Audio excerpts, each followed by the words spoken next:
362 ricoverati e 41 persone in terapia intensiva. In Veneto si comincia a sentire una certa pressione sugli ospedali. Zaia non è ancora emergenza, ma bisogna invertire la rotta. Già all'orizzonte una possibile seconda attivazione del MOSE. Il centro previsioni maree ha annunciato che giovedì mattina è previsto un picco di 135 cm.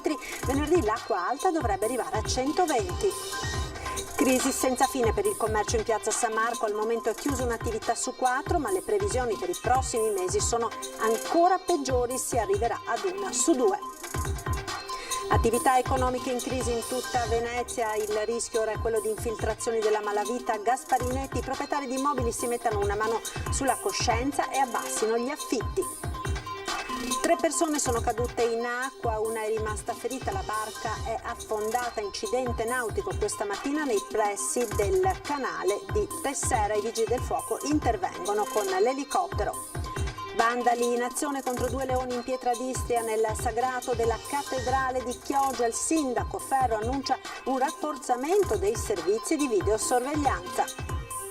Spinea avrà la sua piscina. Il comune ha presentato il progetto che si sviluppa su 63.000 metri quadri, di cui oltre 30.000 a destinazione pubblica, 7.000 per la piscina.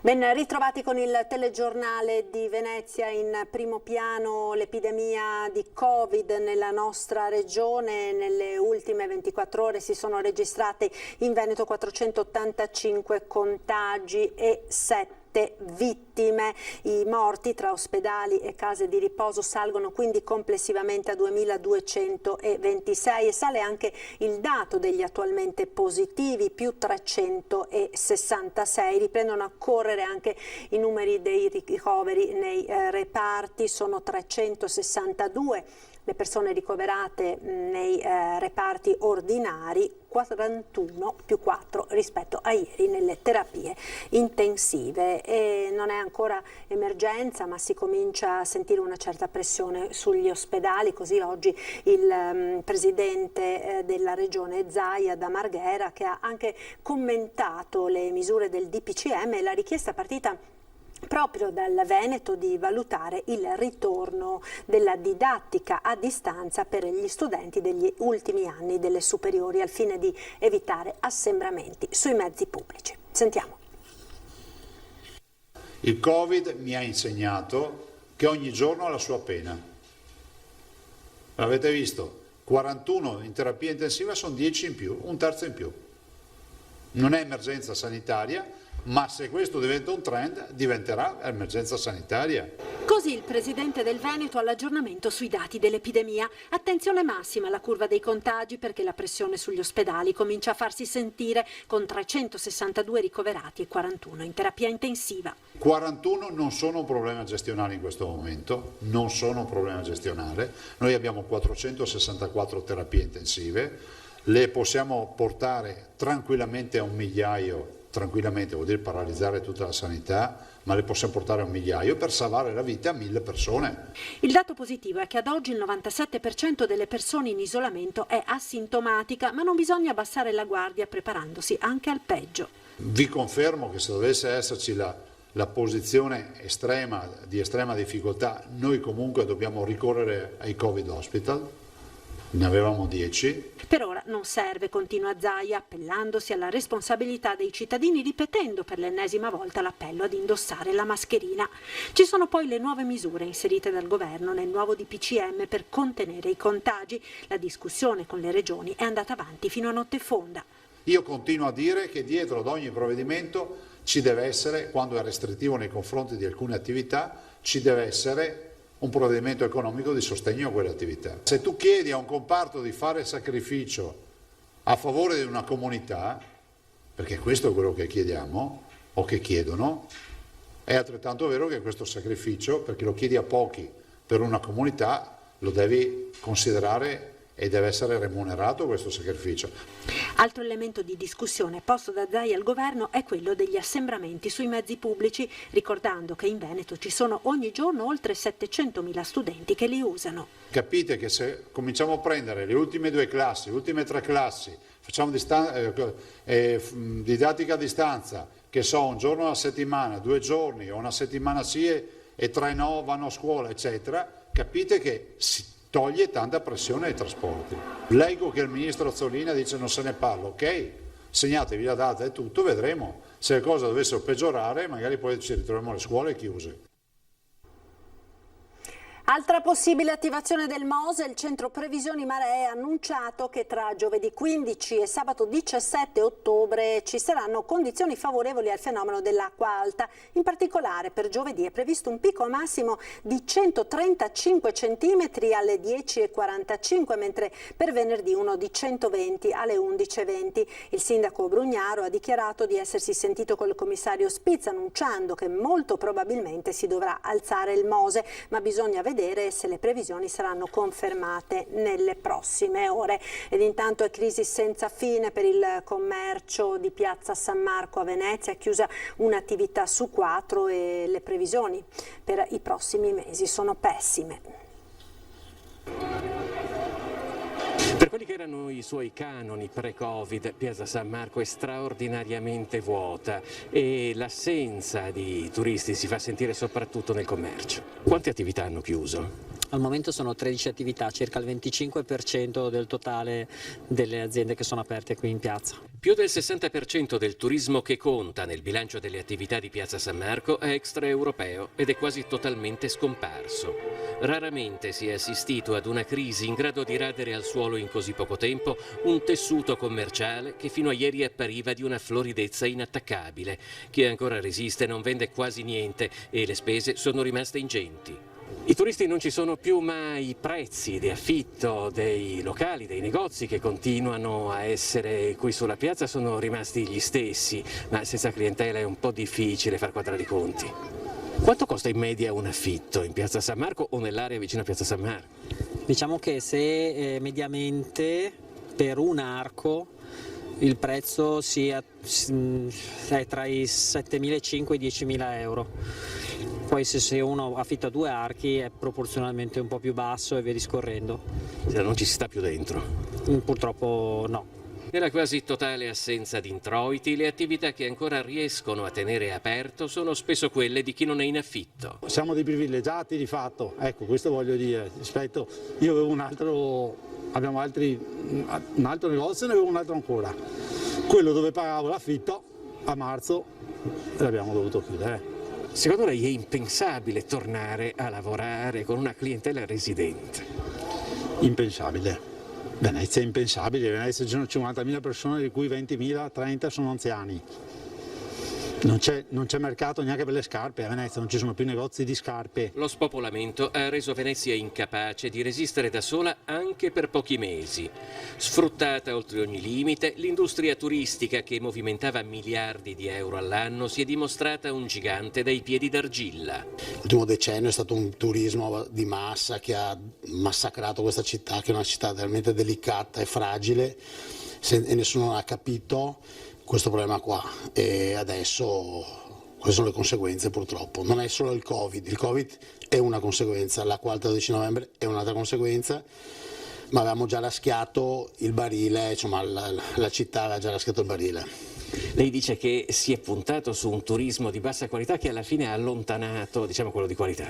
Sicuramente. Se Venezia e i veneziani hanno commesso qualche peccato nella gestione della propria città, oggi li stanno pagando con gli interessi. Senza contare ciò che sta accadendo nel resto della città, la crisi per le attività di Piazza San Marco è appena iniziata. Oltre a quelle che abbiamo detto aver già chiuso, ce ne sono almeno 4 che sono in odore di chiusura nei prossimi mesi. Con questa evoluzione negativa si potrebbe sfiorare quasi il 50% delle chiusure in quest'area. Almeno il 50% nei prossimi mesi.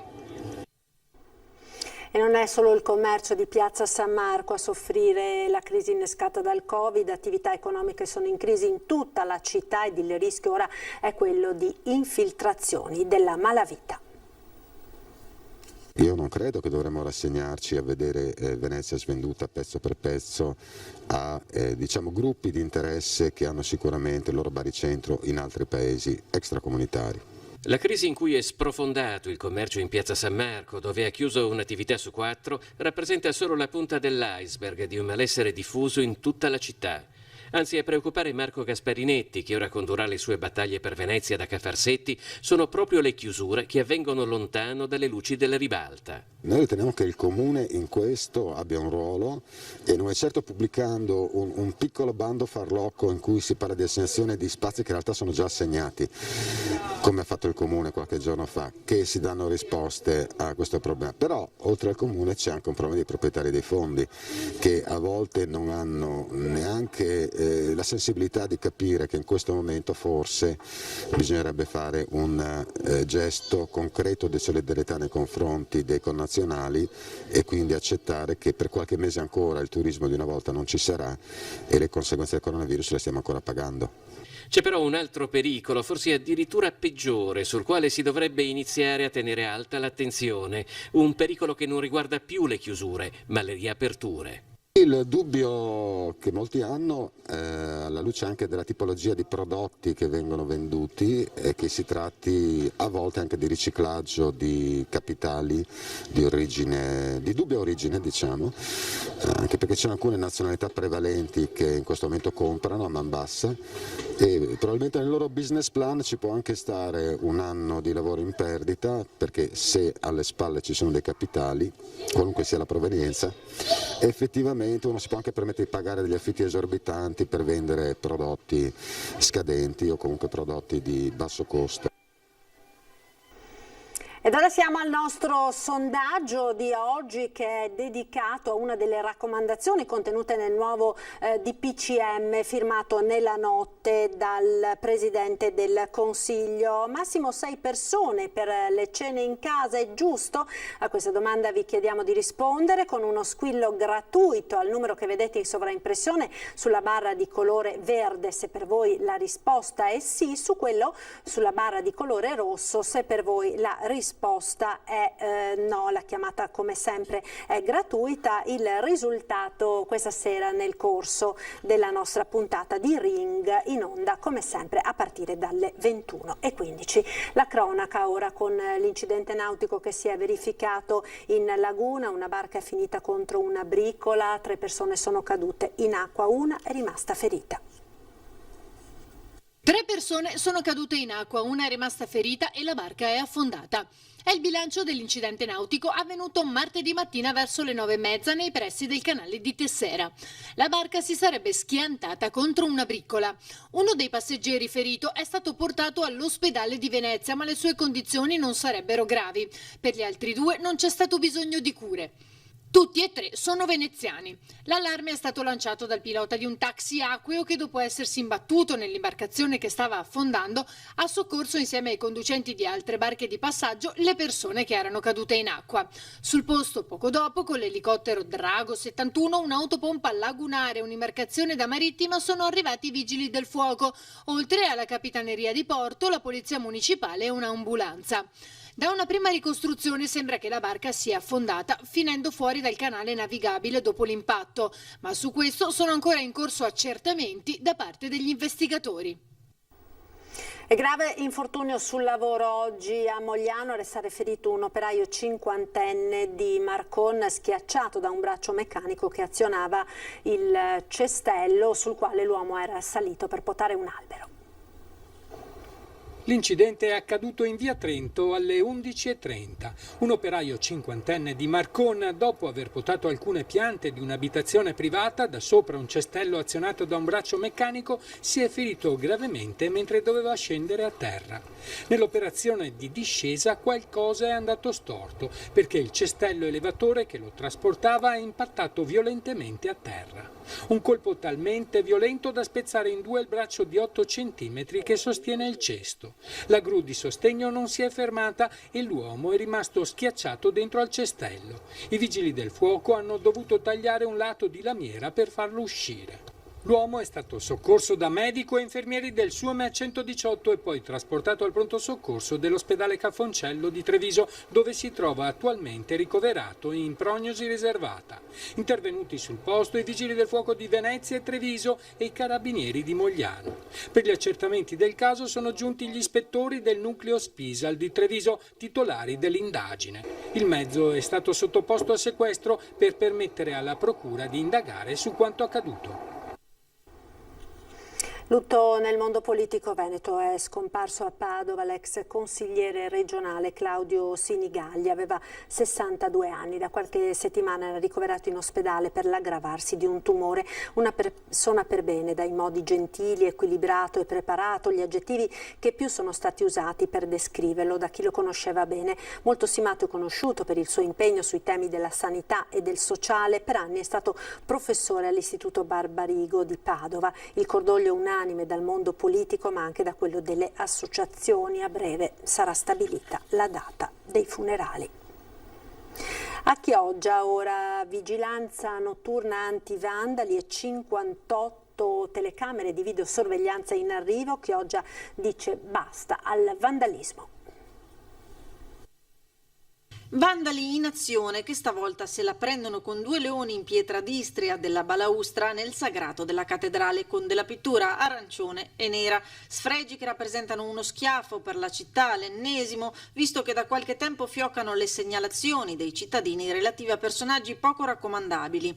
E così interviene il sindaco che non ci sta e avvia la pratica per dotare i punti chiave della città di nuove telecamere di videosorveglianza, ben 58 in un primo step, che potrebbero arrivare ad essere 300. In modo particolare Piazzale Europa e Viale Umbria.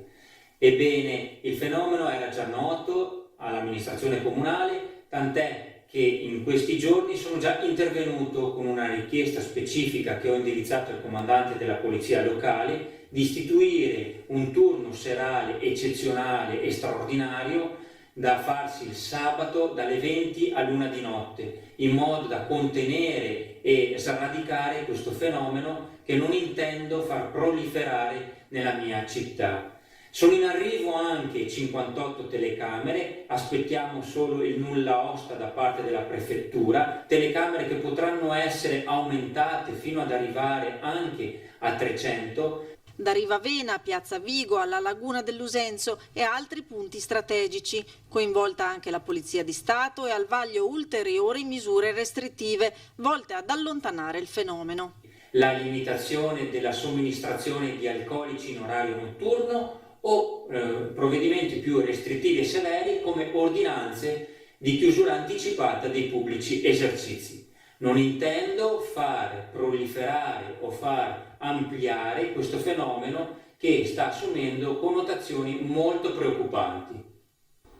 A Spinea ora, dove è stato presentato il tanto atteso progetto della piscina, sorgerà a ridosso della stazione ferroviaria. Ne sarà entusiasta Federica Pellegrini. Finalmente Spinea avrà la sua piscina. Il comune ha presentato il progetto alla cittadinanza, un'opera attesa, pensata anche per qualificare l'offerta dei servizi presenti in città. Un traguardo non solo di questa amministrazione ma di tutta la città. Finalmente Spinea avrà la sua piscina, una piscina che è rivolta sia all'eccellenza sotto l'aspetto architettonico, paesaggistico, ma soprattutto anche i servizi, che avrà così, sarà un ricettacolo, diciamo, per poter usufruire di un bar, soprattutto anche sotto l'aspetto sociale di quella che è la fisioterapia. Quindi veramente non ci fermiamo solo sull'impianto natatorio ma su un insieme di servizi che saranno sicuramente ben accolti da tutta la nostra città. La piscina sorgerà nell'area a ridosso della stazione ferroviaria, dove ci saranno anche residenze e attività commerciali. È stato molto difficile perché è un progetto complesso in sé, perché il percorso richiedeva anche il passaggio attraverso il vaglio politico.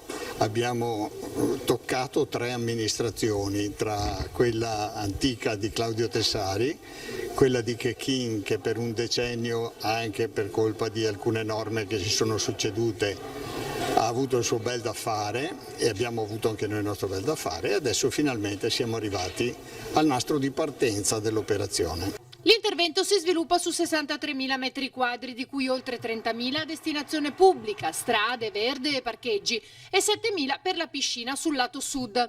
Ci saranno una vasca semi-olimpionica di 25 metri, una seconda vasca didattica di 12x6 e una più piccola dedicata alla riabilitazione in acqua. Abbiamo pensato di completare questo impianto potenziando questo concetto anche con l'acqua fisioterapica all'interno del centro, perciò dalla riabilitazione, che è il recupero fisico, al mantenimento, allo sviluppo dei bimbi che invece impareranno lo sport, e speriamo di avere altri campioni qui a Spinea. Tra la società e il comune c'è una convenzione trentennale che tra l'altro prevede tariffe scontate per i residenti e per le scuole, oltre che ingressi gratuiti per alcune categorie di disabili.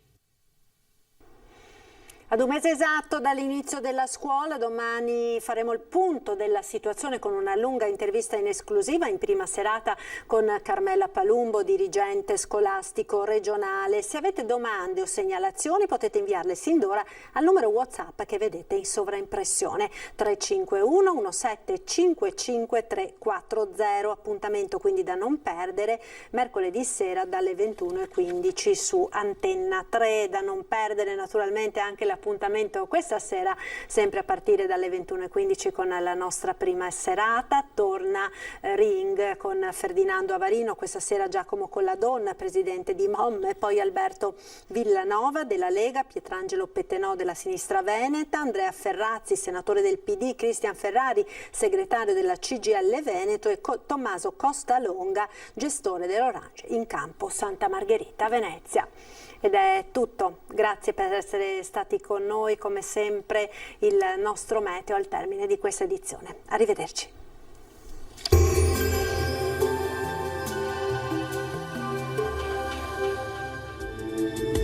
Benvenuti al meteo. Nuovo impulso perturbato sull'Italia, ma nella giornata di mercoledì 14 ottobre il tempo si mantiene in genere buono al nord-est. Nel dettaglio sul Veneto sarà per lo più soleggiato, il cielo si presenterà poco o parzialmente nuvoloso, con tendenza però ad aumento della nuvolosità verso sera. In nottata avremo locali precipitazioni sulle zone centro-settentrionali e su quelle più meridionali della nostra regione. Temperature minime tra 3 e 8 gradi, valori massimi compresi invece tra i 13 e i 16 gradi. Ci spostiamo ora sul Friuli Venezia Giulia, anche qui sarà una bella giornata di sole dappertutto, qualche addensamento ci sarà, ma del tutto innocuo. Temperature minime fino a 9 gradi, massime sui 14-16 gradi.